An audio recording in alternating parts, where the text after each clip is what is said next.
సింహాసనాసీనుడైన మా దేవునికి గొర్రెపిల్లకును మా రక్షణకే స్తోత్రమని మహాశబ్దం ఎలుగెత్తి చెప్పిరి. ప్రార్థన చేసుకుంటాం. పరిశుద్ధానికి వందనాలు, స్తోత్రాలయ్యా. చదవబడినటువంటి మాటలు మా హృదయాల్లో పరివర్తించండి, కృప చూపించండి, అర్థమవులాగా మీరు పంపించమని యేసునామములో వేడుకుంటున్నాము తండ్రి. మేము దేవునికి స్తోత్రం. హల్లెలూయా.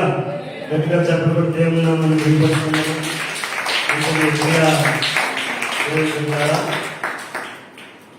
ఇది ఎక్కడ సంగతి అని ప్రకటన గ్రంథం చెప్తున్నాడు అంటే పరలోకంలో 12 గోత్రాలు వచ్చి కనబడతారు మీదని. ఒక్కొక్క గోత్రము 12,000 మంది. అవి అయిపోయిన తర్వాత రాయబడింది, తెల్లని వస్త్రాలు ధరించుకొని. ఎలాంటి వస్త్రాలంట? తెల్లని వస్త్రాలు ధరించుకొని. చేతిలో ఏమున్నాయి? అవి ఎక్కడ? ఆ పర్వం కాబట్టి ఖర్జూరం చెప్పి పర్వం ఉంటాయి. దాని సాదృశ్యాలు ఏంటో చూద్దాం. వాళ్ళు మాట్లాడుతున్నారంట. ఏమని చదవడం వల్ల? గొర్రెపిల్ల అలా సింహాసనం ఎదుటను దేవుని గొర్రెపిల్ల ఎదుటను నిలబడి సింహాసనాసీనుడైన మా దేవునికి మాకిచ్చిన రక్షణకై స్తోత్రాలు చెబుతున్నారు. హల్లెలూయా, హల్లెలూయా. ఎవరి జనాలు? ఎవరు లెక్కింపశక్యము కానీ జనాలు ఆయా భాషలు మాట్లాడిన వాళ్ళు, ఆయా మతాల్లో నుండి, ఆయా పొలాల్లో మొదటి చదవలేదని.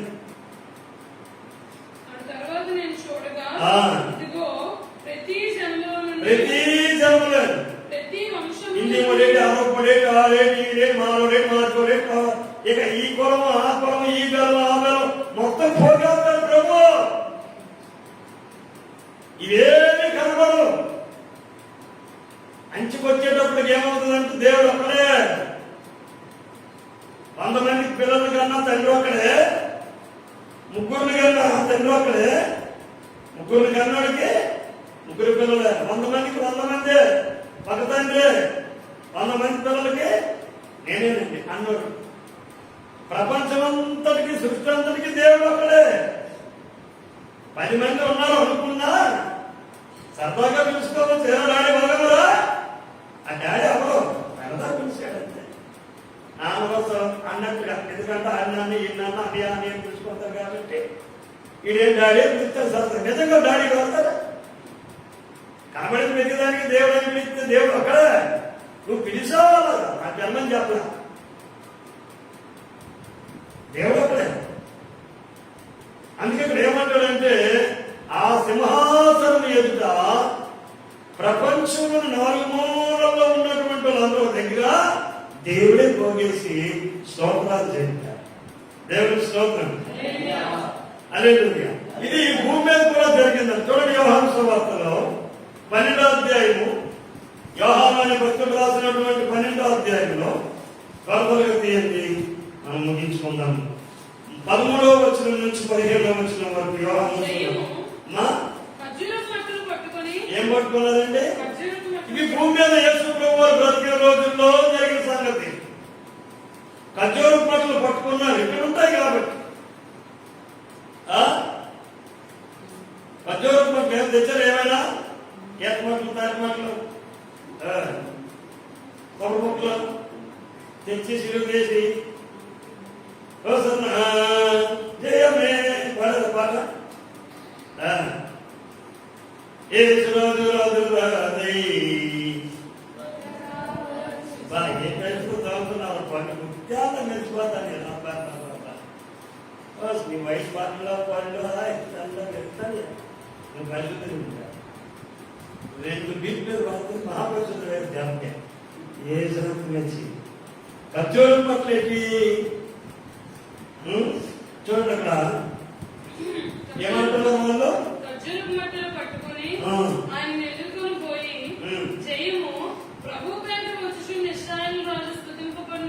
ప్రభు పేరట వచ్చుచున్న అంటున్నారండి, ఇశ్రాయేలు రాజు స్తుతించబడును గాక. ఆయన దేని మీద వస్తున్నాడండి? ఆయన దేని మీద వస్తున్నాడు? అక్కడ రాయబడుతుంది జకరియా గ్రంథం ఆ ప్రవచనాత్మకమైన మాటలోకి వెళ్ళడం చూడండి. 9వ అధ్యాయం 9వ వచనం. ఈరోజు ప్రతి ఒక్కరు ఈ మాటను గుర్తు చేసుకుంటారు. ఇది ఒక ప్రవచనాత్మకమైన మాట. సియోను నివాసులారా మీరు బహుగా సంతోషించండి. దేవుడు నమ్ముకున్నోడికి సంతోషం కలుగుతుంది. మరి దేవుడు నమ్ముకున్నాడు దుఃఖం ఎందుకు వస్తుంది అంటే దేవుడు వదిలి తిరిగి దుఃఖం వస్తుంది. దేవుడు ఏమంటున్నాడు? సియోను నివాసులారా దేవుని సన్నిధిలో ఉండేటటువంటి వారులారా బహుగా, అలాగేలా కాదు, బహుగా సంతోషించండి. యెరూషలేము నివాసులారా ఎలా ఉండాలి? ఉల్లాసంగా ఉండండి. ఎవరు చెప్తున్నారు?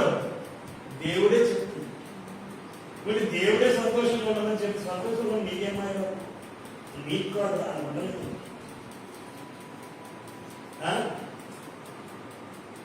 ఇప్పుడు శనివారం నాడు నీసు అన్నాం అనుకోండి, మనకే మనసులో ఏం పడుతుంది? ఏమి శనివారం ఏం శనివారం తీసి సినిమేస్తారా? ఎవరైనా గురి చేస్తారా? కానీ మనసులో ఏమవుతుంది? తినవచ్చు కానీ అసలు అంటే ఒకవేళ నువ్వు తిన్న ఎలా తింటావు ఏరుకోలేరుకోనే ఆ మనసులో అది ఎప్పుడు నిండు ఏంటంటే పోయి ఉంది. దానికి ఏమైనా పోతుంది.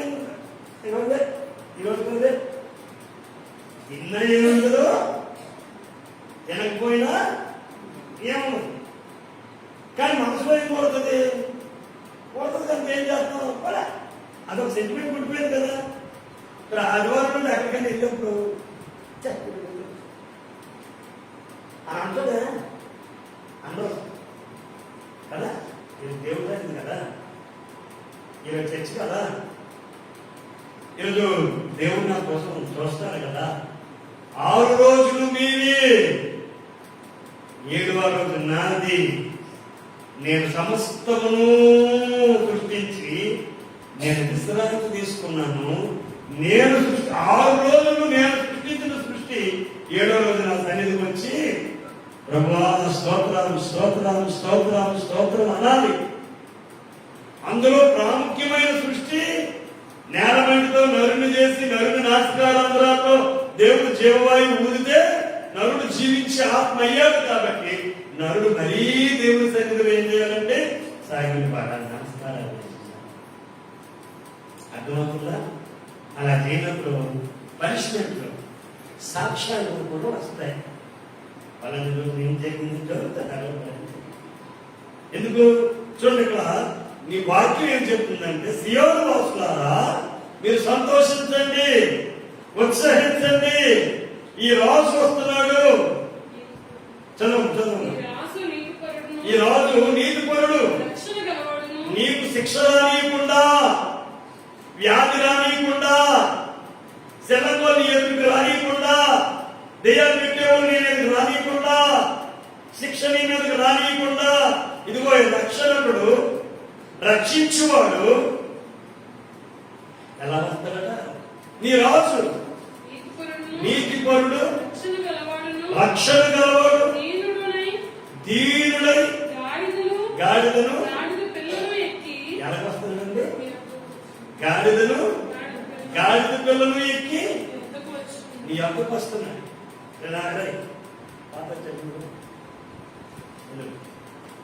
తాత అందరూ కాదు, ఆయనకి మీరు చూడండి, మిగతా ఉన్నట్టు చూడండి. ఆయన ఒకరికి ఎలాగొచ్చాడంటే గాడిద ఎక్కాడు. ఎవరైనా గొడవ ఎక్కుతారు కదా, దేవుడు గాడిదకి ఎక్కడ యేసుప్రభువు గాడిద మీద ఎందుకు వచ్చారు మీకు తెలుసా? గుర్రానికి పరుగు నేర్పింది ఎవరు? గుర్రానికి పరుగు నేర్పింది ఎవరు తెలుసా? గుర్రం స్పీడ్ పెరిగెడుతుందా, గాడి స్పీడ్ పెరిగెడుతుందా చెప్పగలరా? హలో ముగించేద్దాం, అయిపోయింది. గుర్రం స్పీడ్కి వెళ్తుందా, గాడి స్పీడ్కి వెళ్తుందా?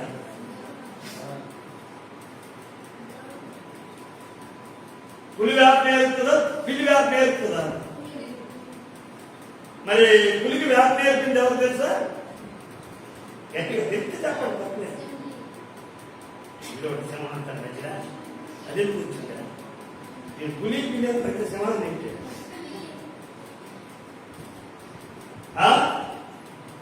పులికి శక్తి ఎక్కడం, పులికి వేటాడటం నేర్పిందంటే ఎవరో తెలుసా?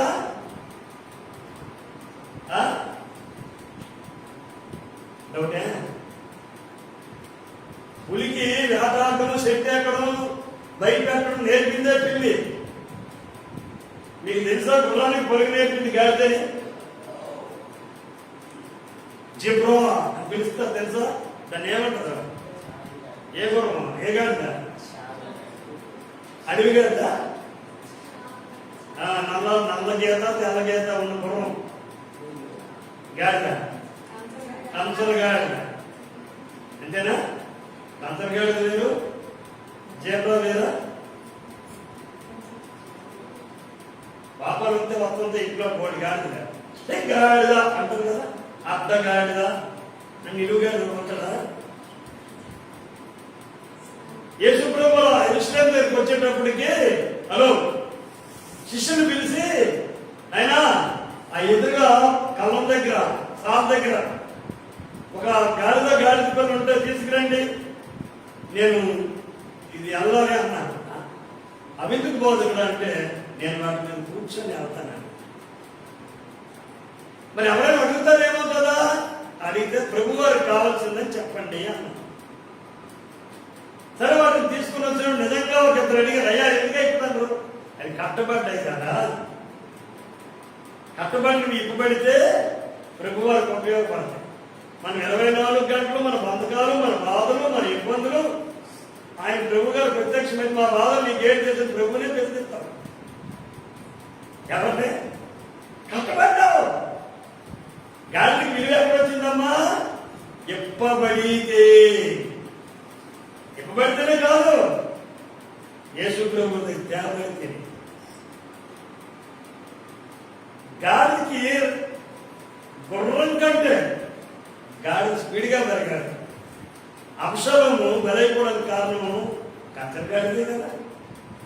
అది ఎంత స్పీడ్గా వెళ్ళింది. ఆయన యొక్క జుట్టు సిగ, ఆ అబ్షలోము అనే అతనికి జుట్టు ఎంత ఉండేదని తెలుసు కదా, కాలు వరకు, పాదాల వరకు ఉండేదండి. సిగేసుకొని రాజకుమారుడు కదండి యుద్ధానికి వెళ్తున్నాడు. ఎవరి మీదకి? తండ్రి సైన్యం మీదకి యుద్ధానికి వెళ్తున్నాడు. వెళ్తున్నప్పుడు ఆ గుర్రం ఎక్కడా? ఏమెక్కాడు తెలుసా? గాడిద ఎక్కాడు. అదే గాడిద గీతల గాడిద. మీకు అంతర్గాడిద అంటున్నారు అదేనా? నేనేం బాధేమో అనుకుంటున్నాను. అంతర్గాడిద జీబ్రా ఒకటేనా? చారల గాడిద ఎంత స్పీడ్గా వెళ్తుందో తెలుసా?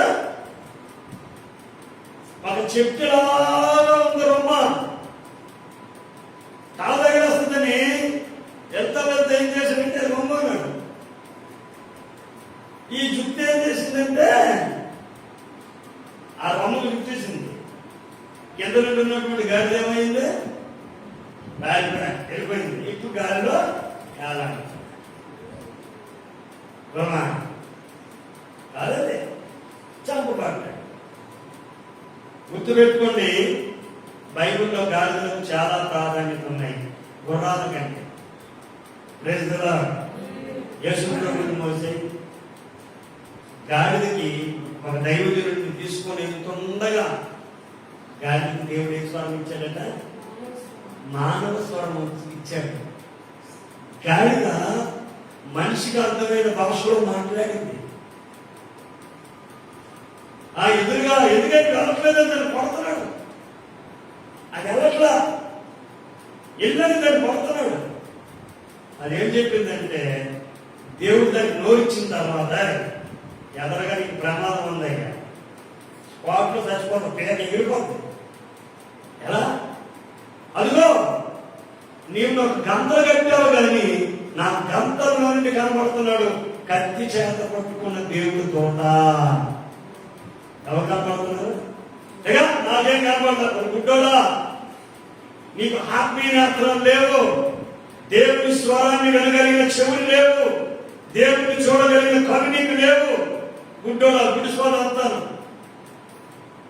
అని అన్నప్పుడు అప్పుడు కళ్ళు బాగా తెలిసి చూడు ఇలాగని ఎదిరించుకొని చూస్తానికి కత్తి చేతి పట్టుకొని అప్పుడు ఆయన ఏమంటాడు తెలుసండి అక్కడ, ఓయ్ ప్రవక్త, ఈ గాడిద కనుక అట్టకపోతే నీ పేరు ఎగిరిపోదని చెప్పాడు.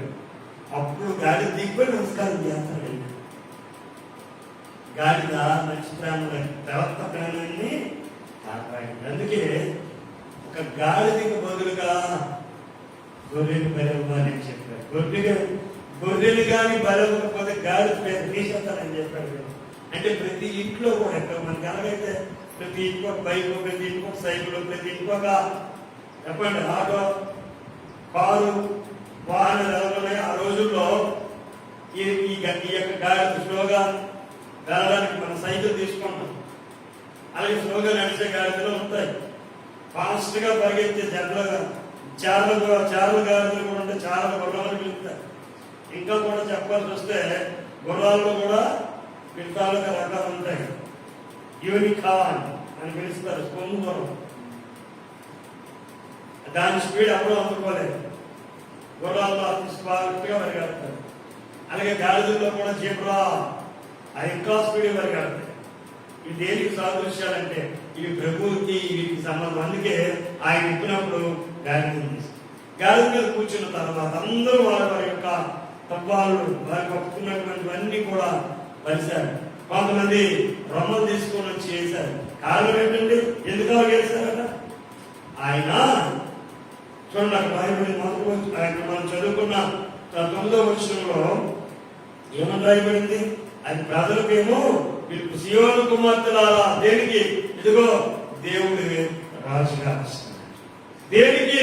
నీ కొరకు మరణించడానికి, నీ కొరకు తన ప్రాణం పెట్టడానికి. యేసుప్రభు మన కొరకు ఏం పెట్టండి? యేసుప్రభు ఎందుకు నమ్ముకోలే? ఆయన మన కొరకు మరణించాడు. ఆయన మన యొక్క వ్యాధి, బాధ, బలహీనత, రోగం ఆయన తన మీద భరించుకున్నాడు. అందుకే ఈ రాజు ఎవరిపైనా ఈ రాజు చూడండి 13వ వచనంలో చదివారు. వివాహం వార్త 13వ వచనంలో చదివారు కదా. ఈ వచనానికి ఆ వచనానికి సంబంధం ఉంది. అది ఇక్కడ నెరవేరింది. నీ అక్కడికి ఎలా వస్తున్నాడని రాయబడింది.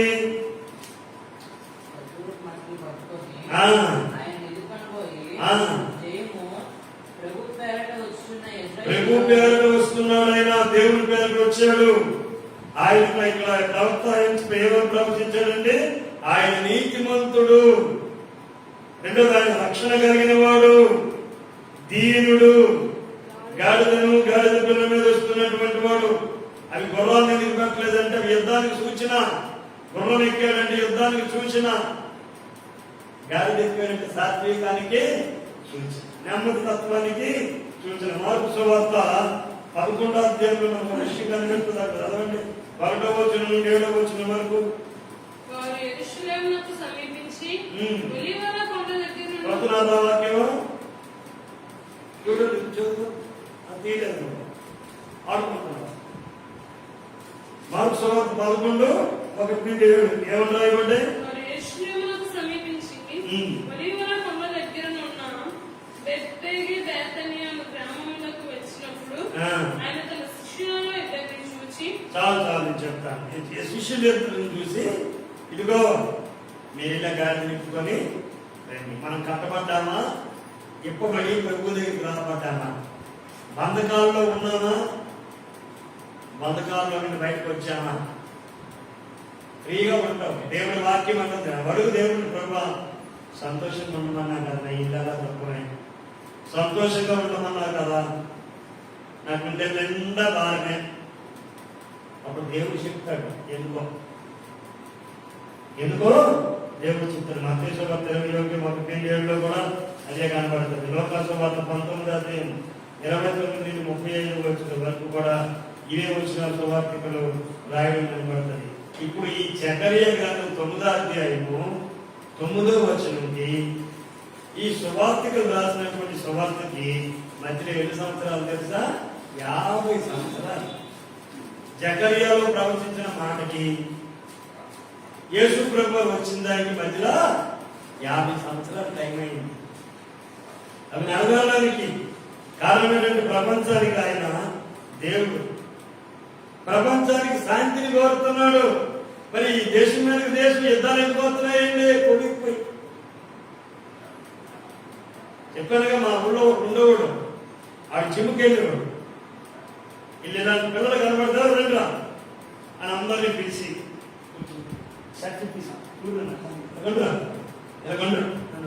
పిల్లలు అని ఆవిడ కనబడుతుంటే రూపుకోవాలి తీసిడు, ఎవడన్నా పాపం బాలేట ఆ పనులను పూర్తి తీసిడు. కథనాన్న కొడుకు అన్నయ్య భార్య వదిలితే ఏమిటో అన్నాడు కదా ఇంట్లోకి వెళ్ళి. ఆ ఆయన వచ్చిన తర్వాత చెప్పాడు, ఈయన ఏం చేశాడు? సర్వే కర్ర ఉంటుంది, అంత సర్వే కర్ర, సరుడు కర్ర ఉంటాగా, కూటి కర్ర. ఆ కర్ర తీసుకెళ్ళాలి ఇంట్లోకి వెళ్ళిపోయి అటు బలవల్ల తీసేడు. ఏడు తీసాడు? ఏడు చేసినట్టు వారం రోజులు ఆసుపత్రి నుండి తెచ్చింది. ఆ నాన్న చదువుకుంటే సర్వే కావుతాడు. ఏ నువ్వు కొట్టాకల్లా ఆ యాదవ్ ఎదురే వెళ్తే ఆహారం చేసిపోతుండదు. యాసీలో మన గ్రామాల్లో ఈదుల్లో మంచం వేసుకొని పడుకోవడాలు అలవాటు సాధారణంగా. అలా పడుకోవడానికి భయం వేసింది. ఆడొస్తాడంటే అని ఎవరు పట్టాడు పోలీసులు కూడా పడేస్తాడు. కసరత్తులు చేస్తాడు. వాళ్ళన్నీ వదిలే అవుతుంది. మళ్ళీ అదే అన్నం పెట్టింది పాప. ఇలా ఉండేది, ఇలా ఏదో పనికి అయిపోయింది. అప్ప కొంచెం అన్నం పెట్టి అని చెప్తే అన్నం తిరిగి దాన్ని ఏదో అన్నారు. ఏమీ లేదా, అవతల గెలిపేసుకుని ఇంట్లో అవ్వలేదు. ఈయన వెళ్ళిపోయాడు. క్యాన్లు లేవు, గొల్లు లేవు, మర్యాద వెళ్ళిపోయింది. ఆడ వెళ్ళిపోవడం తెలిసిన తర్వాత ఇలాగ ఇంటి ముందు తిరిగి వచ్చాక వెళ్ళిపోవడం అర్థమైంది. లోపలికి వెళ్ళిపోయి తలిపేసుకున్నాం. లోపలికి ఆయన వచ్చి జరిగింది చెప్పి ఇడు ఏమనలేదు. మామూలుగా ఏం చిన్నాన్ని ఇంటికి వెళ్ళండి. ఆ చిన్నాన్ని ఆ రోజు తెప్పించారు, పచ్చి పెడుతున్నాను. కరెక్ట్గా పట్టుకుంటే ఆ చేతి సరిపోతుంది. మీ చేతి సీపర్ కట్టి అందరూ పడేదాన్ని నవ్వుతున్నా. ఏం లేదు, ఆరోగ్య కోపం సీపర్ భ్రమస్ అయిపోతుంది. ఇలా చూపుతున్నదంతా దానికి ఎంత చెత్తుందో చూడరు. చెత్తున్నదాన్ని చేతికి తీసుకుంటారు, నీట్గా తుడిసి గిప్పుగా పట్టుకున్నదని పట్టుకుంటారు. పాంపిల్లను కొట్టే కొట్టేస్తారు సీపీగా. తండ్రి యొక్క కుమారుని యొక్క ఈ పరిశుద్ధాత్మనామమున ప్రభువానికి స్తోత్రం అనుకోండి. నీకు ఎప్పుడో పడలేకపోతే ఎప్పుడో అంటారు తగ్గింది. హల్లెలూయా. ఆయన ఏమంటున్నాడు? దేవుడిని మీ సంతోషించండి, రాజు మీ అంత వస్తున్నాడు. బాగా గొర్రె పిల్లలు పట్టుకోనైనా వస్తున్నాడు. గౌరవానికి సూచనగా, జయానికి సూచనగా, విజయానికి సూచనగా పరలోకంలో మీకు ఏమి వార్తనేయండి? మట్ల విజయానికి సూచనగా ఆ చేతిలో మీకు పెట్టబోతున్నారు. అందుకే దేవుడు మనకి నేర్పుతున్నటువంటి విషయం ఏంటో మీకు నేను చెప్పి ముగిస్తున్నాను. యేసు ప్రభు గారు సంఘానికి నేర్పుతున్నటువంటి పాఠం ఏంటంటే ఆయన ప్రపంచానికి రాజు. కాబట్టి మన జీవితంలో ప్రథమ స్థానం ఆయనకి ఇవ్వాలి. నీ సంపద కంటే, నీ సంపాదన కంటే, నీ ఆయుష ఆరోగ్యాల కంటే అవి కల్పించిందే ఆయన. అవే తీసేస్తాయి. అలా అనుకోవడం అనొచ్చా, భాస్కర్ అని అనొచ్చా అనుకోవడం. మరి నువ్వే చేస్తున్నావు, మరి మనం అనొచ్చా? మరి చచ్చిపోయి నీ సన్నిధి వీడక బాగుంది. మా సన్నిధిలో చెప్పుకుంటున్నావు, ఎందుకంటే ఆయన రాజు, ఆయన ప్రథమ స్థానం ఇవ్వాలి, ఆయన వినయ విధేయత చూపించి స్థిరమైన విశ్వాసంతో శాంతిగా సమాధానంగా ఆయన ముంచుతాడు. నువ్వేం కాదు, నా మాత్రం బాధకు నువ్వు అడుగంటే ప్రభు నాకు నెమ్మది కావాలి, సమాధానం కాదు. నాకు వచ్చింది ఆ రోజు 10 రూపాయలే, కానీ 100 రూపాయలతో సమానం. ఆ రోజు నాకు వచ్చింది 100 రూపాయలే, 1000 రూపాయలతో సమానం. కాబట్టి ప్రభుని అడగడు, అప్పుడు ప్రభు కార్యం జరిగిస్తాడు. లేకపోతే ఏమవుతుందంటే తత్వానికి కుమారుడికి ఏం పెట్టాడు, అప్పుడు ఏమంటుంటారు తత్వానికి కుమారుడు ఏమని మీటింగ్ వేసుకోండి తనతాను, అయ్యో నా తండ్రి ఇంట పనివారికి అన్నము సమృద్ధిగా ఉంది, నేను కుమారుడుగా ఉండను కానీ పనివాడుగా జాగిపోతుండుకొని తండ్రి దగ్గరికే వచ్చేసాడు. బాగా గుర్తుపెట్టండి. మొదటి యేసుప్రభువు ఎవరైనా నేను ముగిస్తున్నాను. ఆయన తండ్రి, ఆయన నీతిపరుడు, ఆయన రక్షణ కలిగిన వాడు, అందరిలా గుర్రానికి దిగినోడు కాడు. దీనమైనటువంటి వాహనం ఎక్కి వస్తున్నాడు. ఆయన నీతిపరుడు. రేపు ఆయన నిన్ను ఆయన రాజ్యంలో తీసుకుంటాడు. ఎట్లా తీసుకుంటాడంటే ఈ జీవిత యాత్ర ఏదో ఒక రోజున ముగిపోయింది. అయినప్పుడు ఆయన నిన్ను అక్కడ తీసుకుంటాడు. నా కుమారులారా, 91 నరులారా తిరిగి రండి అని ఆయనే పిలిచి, ఆయన పిలిచినాడు. ఎక్కడ వెళ్తా నరకం అవుతాడా? ఆయన్ని పిలిచాడండి. ఇప్పుడు భోజనాలు పిలుస్తాడు, పెళ్లి భోజనం పిలిచి గిన్నెలు వేస్తాడా? పెళ్లి భోజనం పిలిచి గిన్నెలు వేస్తాడు కదండి. కాబట్టి నిన్ను పరలోకం పిలిచినటువంటి నరకంలోకి వెళ్ళనివ్వడు. ఈ వాక్యం వినినా చదివినా దీన్ని గ్రహించుకుని ఆయన సన్నిధిలో ఉంటున్నా నీకేం చేస్తాడంటే ఆయన మధ్యాకాశంలో నీ కొరకు విందును ఏర్పాటు చేస్తాడు. యుగ యుగాలు నువ్వు హోసన్నా జయము జయము జయమని ఆపటిస్తావు, ఆరాధిస్తావు. ప్రార్థన చేసుకుందాం, కళ్ళు మూసుకుంటే. ప్రభువా, 50 సంవత్సరాలకు పూర్వము జరిగినటువంటి దాని వల్ల ప్రవచనాత్మకంగా నెరవేర్చాను. ప్రభా, ఈ దినాన్ని దాన్ని జ్ఞాపకం చేసుకుంటాను. గౌరవానికి సూచనతో మతం చేతులు పట్టుకొని పరిశుద్ధతకి పరిశుద్ధమైన వస్త్రాలు ధరించుకొని ఇదిగో నేను గాడిద మీద వస్తూ దీనుడమైన రాజుగా, ఎందుకంటే మరణ పునరుత్థానాలే నిజమైన విజయముగా మార్చబడతాయంటున్న సందర్భంలో రాష్ట్రానికి ప్రార్థన నడిపిస్తుంది. స్తోత్రం. ప్రార్థన చేసుకుందాం. పరిశుద్ధమైన ప్రార్థన